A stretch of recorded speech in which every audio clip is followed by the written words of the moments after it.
अश्विनी बिद्रे हत्या प्रकरणी आरोपी अभय कुरुंदकरला जन्मठेप, पनवेल सत्र न्यायालयाचा निर्णय. कुंदन भंडारी आणि महेश पार्डीकरची शिक्षा पूर्ण झाल्यानं सुटका. सुधीर मुनगंटीवार यांच्याकडून मुख्यमंत्री आणि नितीन गडकरींची भेट. मुनगंटीवारांच्या राजकीय पुनर्वसनाची जोरदार चर्चा. पुण्यात पवार काका पुतण्या बैठकीच्या निमित्तानं एकत्र. बैठकीनंतर दोघांमध्ये स्वतंत्र दालनात गुफ्तगू.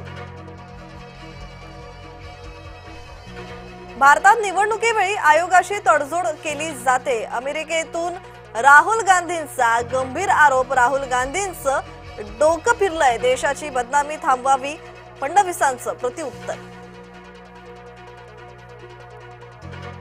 पुण्यातील तरुणीला झिप लाइनिंगचं साहस भोवलं. 30 फुटांवरून खाली पडल्यानं मृत्यू. वॉटर पार्कच्या मालकावर गुन्हा दाखल. चंद्रपूरचा पारा 45 डिग्रीच्या पार. उष्णतेच्या बाबतीत चंद्रपूर देशात पहिल्या तर जगात 4थ्या क्रमांकावर. झारखंडमध्ये 8 नक्षलवाद्यांचे एन्काउंटर. 1 कोटी रुपयांचे बक्षीस असलेला नक्षलवादीही ठार. नक्षलवाद्यांकडून मोठा शस्त्रसाठा जप्त.